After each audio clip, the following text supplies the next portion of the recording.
and welcome. Tonight is Monday, October 11th, 2021. It is 7 o'clock p.m. This is the regular City Council meeting for the City of St. Peter.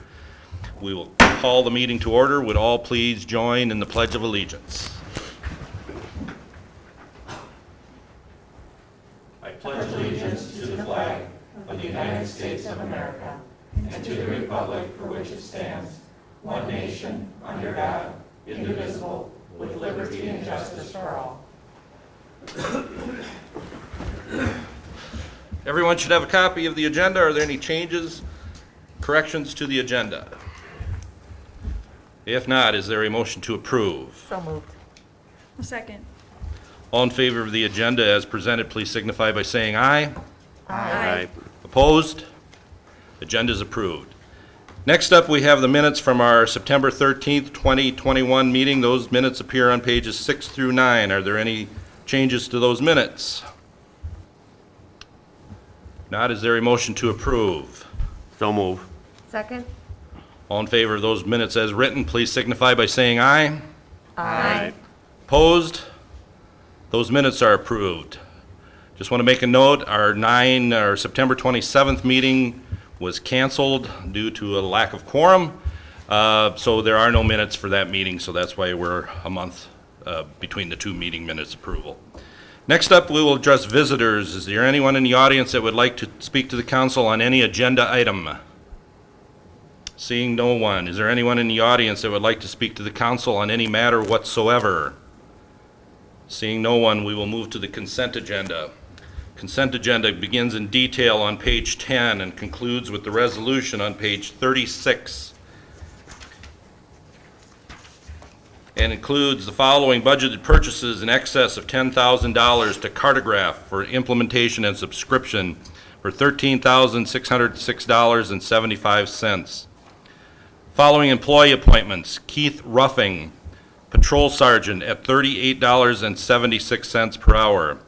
Jason Squires for Patrol Officer at $30.78 per hour. The wage rate for Sarah Daly will be increased to $32.59 per hour effective October 4th, 2021 to reflect a lateral transfer. Next we have Stephen W. Winkler is hereby appointed to serve as Assistant City Attorney. Plus, the regular schedule of disbursements for September 9th, 2021 through September 22nd, 21, and also for September 23rd, 2021 through October 6th, 2021.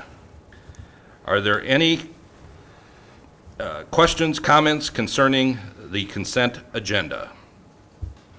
Mr. Mayor, I have a comment. Yes, go ahead, Carrie, excuse me. I just had a comment on the work that was done to maintain wage equity within the police department. I know that recruitment is really challenging and there's lots of external factors that contribute to that. But I think it's important, especially for retention and recruitment, both sides of that, to do that work. So thank you for taking the time to look into that to make sure that that is aligned and with good justification too. Thanks. Any other questions, comments? Brad? Pete, on the Cartograph, could you just explain what the difference between the old Cartograph system and what our upgraded system will be, just so people understand why we're doing this update? Sure. The main differences are going to be that the old units are not supported anymore. And so as we have looked at ways that we want to operate, including tracking our maintenance, creating work orders, and then asset management, the new Cartograph is easier to retrofit with some of the data that we already have and can be more conveniently transferred. Great, thank you. Anyone else? The resolution approving the consent agenda appears on page 36. Is there a motion for approval? So moved. Second. Any other questions or comments? Call the roll, please, Barb. Councilmember Normal. Aye. Councilmember Ed Johnson. Aye. Mayor Zena. Aye. Councilmember DeVos. Aye. Councilmember Rutherford. Aye. Councilmember Carrie Johnson. Aye. Consent agenda is approved. Next, we have unfinished business, and the first up is the MMUA safety contract extension. Mr. Moulton. Mayor Zeman and City Council, the Minnesota Municipal Utilities Association has provided us safety guidance for about 23 years. We're very happy with the outcome of that, and what I mean by that is we have seen a reduction in injuries, better awareness for our employees. Our employees have somebody to go to should they not agree with a procedure or some methods that we're using. And so they've been very successful in being that link with our employees and management. MMUA also provides a great service from the management tool that Todd alluded to, or Todd mentioned a little bit at one of our workshops, and that was that our accident has been reduced and that our workers' comp claims have been reduced. MMUA comes in and they complete safety inspections on all of our facilities. I mean, our goal is to be in compliance with all of the OSHA standards. MMUA helps us get there, and they provide a safe workplace for our employees. What I'm asking tonight is that you allow Todd to process the contract on page 39, and that you approve the resolution on page 40, which would allow us to enter into a one-year agreement concluding on September 30th of 2022 with MMUA to provide services and training for our staff. Okay. Questions for Pete? Carrie? Quick question, are the inspections annual or more They are frequently? monthly. Monthly? And so what we do is we pick out a different facility that we look at, and we have independent eyes go to that facility and complete an inspection. So Tony Lentz, our current safety coordinator, he will take staff that has an outside look, and then we'll go through each of our facilities to make sure that we're doing the right things at those facilities. Thank you. That our equipment is all in line and that our places are safe. Sounds good. Okay. Anyone else? Not, the resolution authorizing execution of renewal safety contract with MMUA, the Minnesota Municipal Utilities Association, appears on page 40. Is there a motion for approval? So moved? Second. Any other questions? Call the roll, please, Barb. Councilmember Ed Johnson. Aye. Mayor Zeman. Aye. Councilmember DeVos. Aye. Councilmember Blumenthal. Aye. Councilmember Carrie Johnson. Aye. Councilmember Noel. Aye. Resolution is approved. Next up, we have a city assistance request for the Trails Association Haunted Rides, Hayride. Todd. So Mayor, members, there's information in your packet with the resolution starting on page 47. This is a group that's done haunted hayrides really out of the Mill Pond Park area for a few years now. And they've always been very cooperative and very amenable to making modifications based on challenges that we might see with the campground or weather, handicap accessibility, COVID, all of those types of things. So we continue to be happy to support them, I believe. Included in the packet is their letter asking for assistance. But maybe the most efficient way to go through this is to look on page 47 where the resolution is. That outlines the kinds of things that we have established and are expected from the association. It's important to mention that they're looking to do this on October 21st through the 23rd and October 29th through the 30th. Hayrides will begin at approximately 4 in the afternoon and end at midnight. It's important to note that that's a little bit later than what we previously allowed. Typically, you've had an end time at about 11 o'clock. It is a little bit more isolated area. They have kept noise under control. They understand that if Chief Matt or his officers come down and say we've had a number of complaints, that they have to modify or stop. And so they've been very gracious and understanding of what the rules are to make this go forward.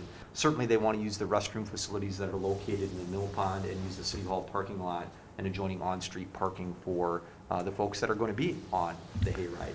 They've outlined in their letter a number of things that they do related to handicap accessible hayrides and what they're going to do related to COVID and other activities. They've gone as far this year to have a trailer that's for folks that want to be masked and trailers for those who don't. It's an outside event, so they wouldn't have to wear masks under our rules, but they've gone that far, so they're usually thinking ahead. They got to maintain proper fire safety activities. As some of the areas there, they will have flames or tiki torches. They also have to make sure that they're providing the appropriate level of insurance for you, which they have done faithfully and again, worked out really, really well. They'll have some additional porta potties and other things in the park, and again, they really thought this out and have a good plan, and that's been demonstrated in past years. I'm not sure what else to mention, Mr. Mayor, but if there are questions, I'm happy to answer as best I can, but the resolution's on page 47. All right, questions for Todd? Emily? More of a comment, just wanted to thank this association for the care and the concern that went into this. As Todd just outlined all of these things, it's just nice to hear that they care about being accessible for handicapped riders. They care about COVID. They seem to have gone above and beyond with COVID restrictions, and that's really a positive thing to see. So thanks to the association for doing that, and it sounds like a really fun event. Anyone else? The resolution approving request for city assistance for Nicollet County Trails Association haunted hayrides appears on pages 47 and 48. Is there a motion for approval? So moved. Second. Any other questions or comments? Call the roll, please, Barb. Mayor Zeman. Aye. Councilmember DeVos. Aye. Councilmember Bruflat. Aye. Councilmember Carrie Johnson. Aye. Councilmember Noel. Aye. Councilmember Edwards. Aye. Resolution is approved. That concludes unfinished business. Next, we'll move to new business. And we have the assessment process and unpaid utility charges. Sally?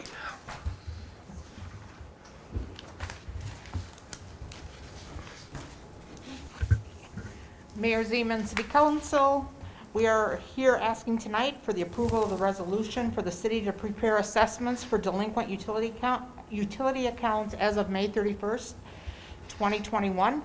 The memo begins on page 49 through 52. The timeline of events is on page 51, and the list of accounts is on past due accounts are on page 52. Total amount of past due accounts as of May 31st, 2021 is $16,918.98, of which $12,132.09 is accessible to property owners. Non-accessible is electricity for tenants and balances below $10 and bankruptcies or death. And that accounts for $4,770.57, or 0.024% of our utility billing for that time frame. So it's very low. And that number will fluctuate depending upon businesses or what else is happening. If you have some businesses that are tenants, that usually is what drives it up. If the business, as you can see on the list, Bolero, the bowling alley is accessible because they own the property. So we are assessing that $3,000 to the business owner. The resolution to prepare assessments for past due accounts is on page 53. I'm asking your approval for that. So, Mayor members, each of these agenda items really has two resolutions, so this is the first of the two on utility assessments. If I may, Mr. Mayor, I have a question. Sally, so the numbers that you gave us are just slightly different than what were on the table. Did we have somebody come and pay since the time that this was put together? That's usually the reason Yes, why we have a change. One utility that got paid for $137. The landlord did pay the electricity for the tenants. But what I had the same note. It seemed like it was a bigger difference than that, though, Sally, than $137. I thought you said 16,000 total charges. I'll have to go back and look.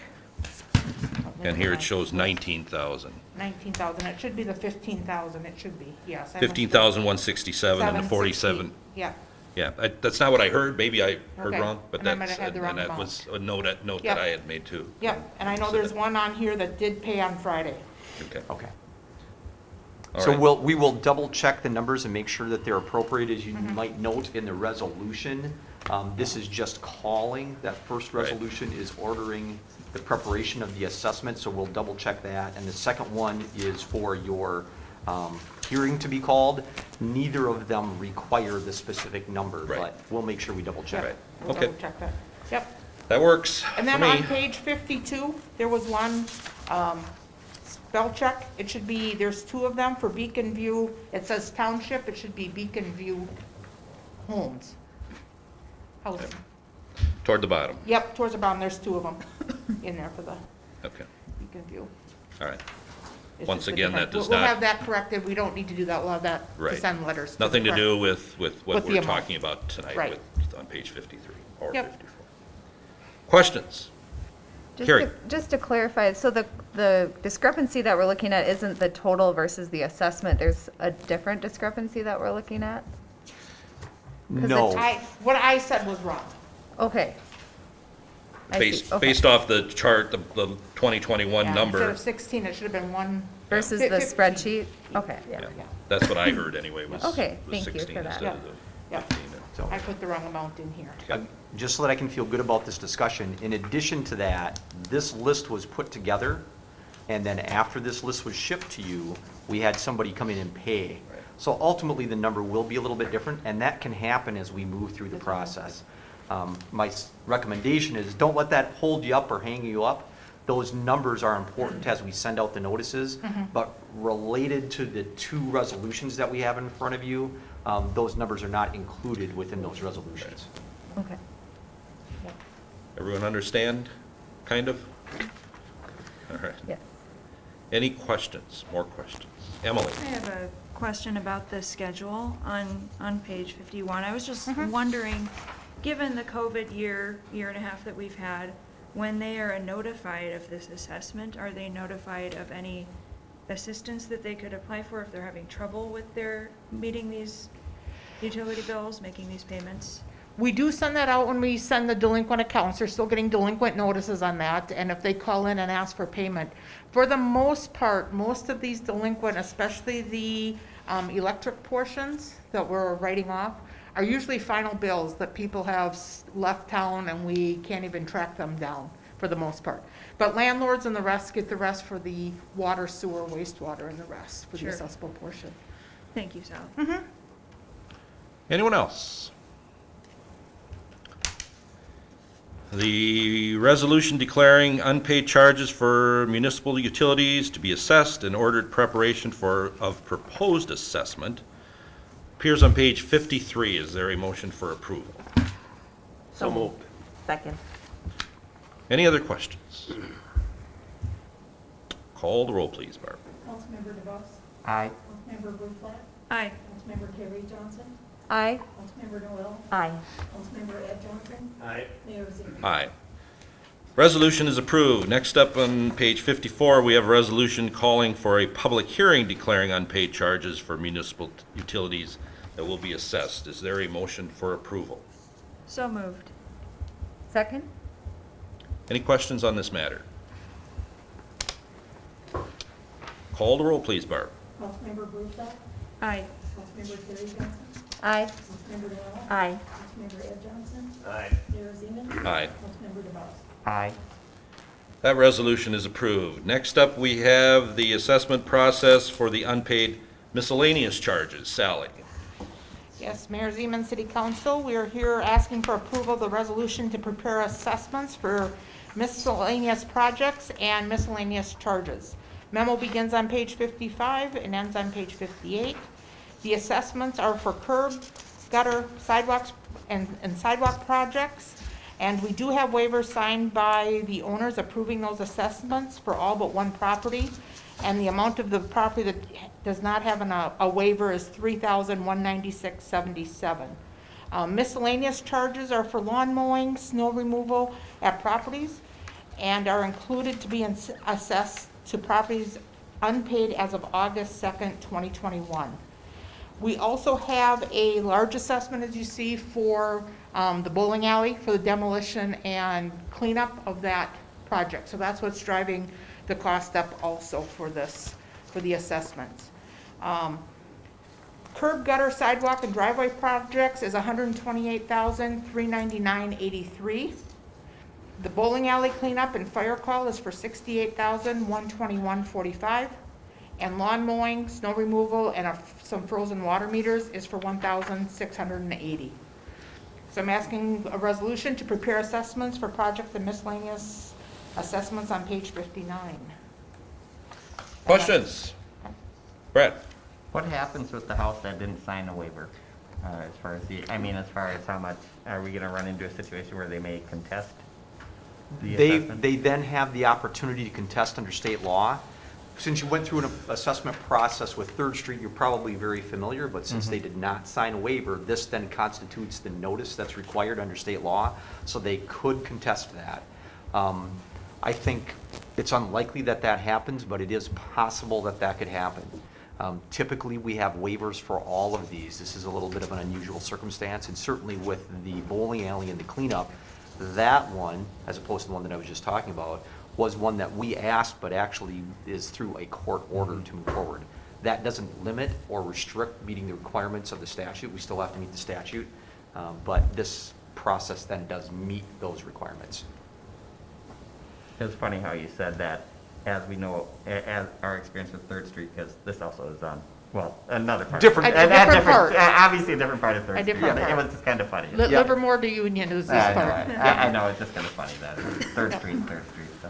Third Street, Okay. yeah, north Third. Thank you. Anyone else? Brad, it's somewhat of a unique situation there, is the individual was very ill and passed before the okay. public works could get the waiver. They tried, Sure. but they just weren't able to get the proper authority to sign off on. Thanks for the clarification. Anyone else? Sally, on this, I notice on the years thing, you know, that's kind of self-explanatory, but can you explain if this is a current deal on the bowling alley? Why is that one 15 years compared to like 1, like the rest of these? Because of the dollar amount and what we have in our All right. policy, because it's 68,000, we're spreading that over 15 Very years good. like we do with the other projects Yep. are over. Just so people know Right, yep. that is a factor in that. And, you know, it's not like we're trying to gouge people on as far as interest Interest rates. rate, yep. The highest one on here is 2.75. 2.75, I believe, Yep. and most of them toward the end here are 1.07. So it's not by the time you put all of our effort and everything into it, it's not a lot of extra money going into the city coffers to try to get this stuff back. And we do have 3 that are deferred at 0% interest because Right. of age, so. Right? You know, our goal, Mr. Mayor and members, is to have these projects done, so things work. Exactly. And so we're trying to do it as low cost as we can to make sure that your infrastructure is taken care of well. Any other questions?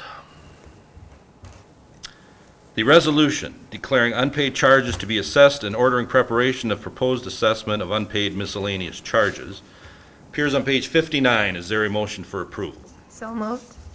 Second. Any more questions?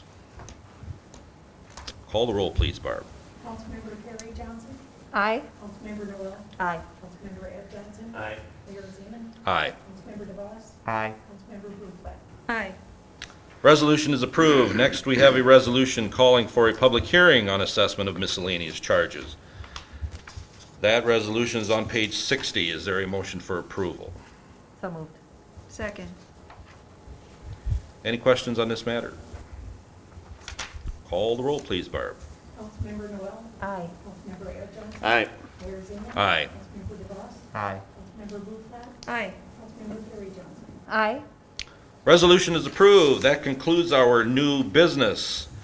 Next up, we have a resolution calling for executive session for a closed session to discuss potential litigation. We will be coming back to open session this time on this matter, or to finish out on this matter and then move on to reports. So we'll hold off on that for now, for any other comments till we get back again. So, the resolution calling for a closed session to discuss pending litigation, according to attorney-client privilege, appears on page 61. Is there a motion for approval? So moved. Second. Any questions? Call the roll, please, Barb. Councilmember Ed Johnson, Aye. Mayor Zeman. Aye. Councilmember DeVos, Aye. Councilmember Bruflat, Aye. Councilmember Carrie Johnson, Aye. Councilmember Noel. Aye. Resolution is approved. So what we will do is we will ask people not involved in this matter to remove themselves from the room until we're done, if they so wish to come back after that point. So we will move into closed session. It is 7:25 PM on Monday, October 11th, 2021.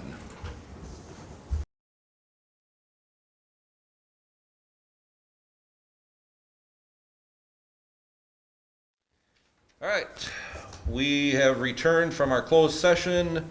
We will now go back to our open, regular scheduled meeting, and it is 7:50 PM on Monday, October 11th, 2021, and we will continue on with the new business on the settlement agreement authorization, and I'm not sure, we have not settled that, so we don't need to do anything with that at that point. That's correct. Mr. There's no Mayor. resolution needed or anything like that.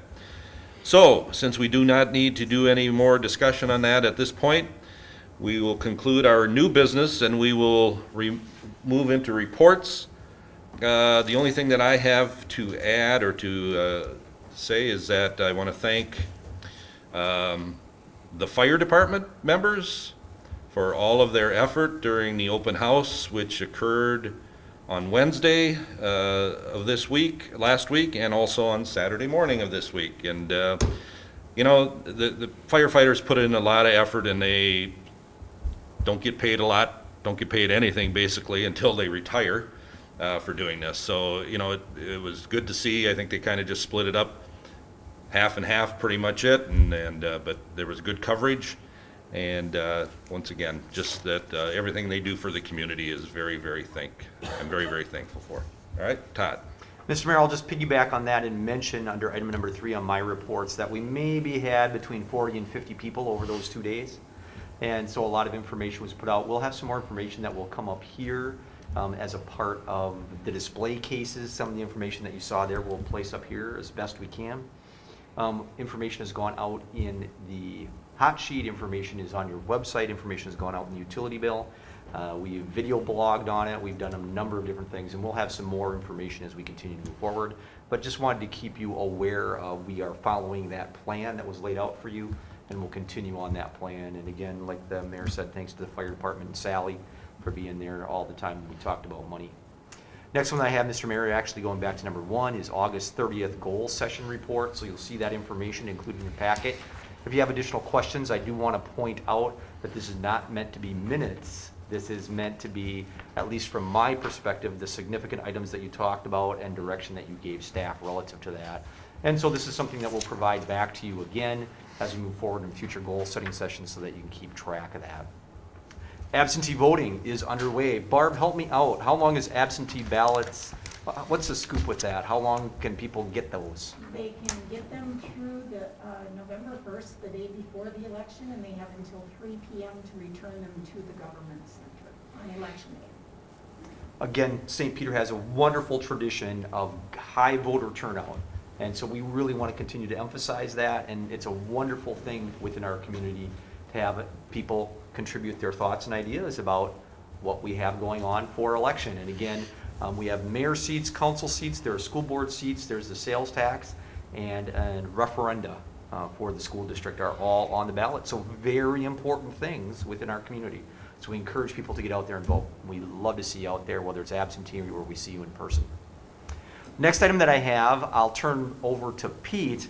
Just a little bit of an update on the North Lift Station demolition. As we talked last time, this is equipment that was built more than a couple decades ago, but is next to newer equipment. So Pete, why don't you give just a short update where that's at? Sure. The North Lift Station is located at the intersection of Union and Highway 169 on the east side of Highway 169, across from the Dairy Queen area there.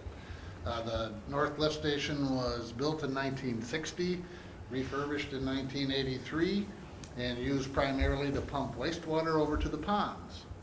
And so with the construction of our new wastewater treatment facility in 2004, we built a new lift station in there that better handles the hydraulic conditions of our wastewater demands. We attempted to pump some stormwater out to the ponds, but we didn't have a lot of success due to the piping and the interconnections that were required there. So what we're going to do is salvage some parts, move forward with demolition, take out what we can, take the top off of that structure, and in the future you'll see some trucks hauling some dirt down there, and we'll be filling that large hole. It's about 50 feet deep and about 40 feet wide, full of dirt, and capping off the top. So I wanted you to be aware that that work was going on. We had a little discussion at a previous meeting about that, so wanted to make sure that we were kind of closing the loop for you. Yeah, look at that. It's like a string. The storm, you said pumping the stormwater, that didn't work out. So we're handling that stormwater by detention, retention ponds mainly? We are, when we did the Highway 169 project, we took those storm sewer connections and run them through downstream defenders, and we did treatment at that Right. point. Okay. Just want people to know that we just didn't say, No, Too we tried bad, a variety you know, of stormwater. things to make that work, but Okay. just hydraulically was a challenge. yep. Okay. Thank you for coming back. More Todd. Yes, Mr. Mayor and members, item number 5, Finance Committee had a meeting this afternoon, and so the Finance Committee meets in review of the city attorney contract with the Brandt Law Firm. So since that just happened this afternoon, I wanted to let you know that it did happen, and within the next cycle, there's a recommendation that will come back to the city council to provide for a contract for the 22 and 23 year for Brandt Law Firm to be retained as your counsel, your city attorney. And again, there'll be a formal report and a formal request and a resolution that generally we require to make that happen. That'll come again in your next cycle. But didn't want to let that go. You don't have a lot of committee meetings like this, and so to make sure that we've been transparent in what activity's going on. Yeah. Mr. Mayor, that's all I have for you for this evening. All right. Anyone else have anything they would like to share or add? If not, is there a motion to adjourn? So moved. Second. All in favor of adjournment, please signify by saying aye. Aye. Opposed? We are adjourned. Take you into retirement a couple more years.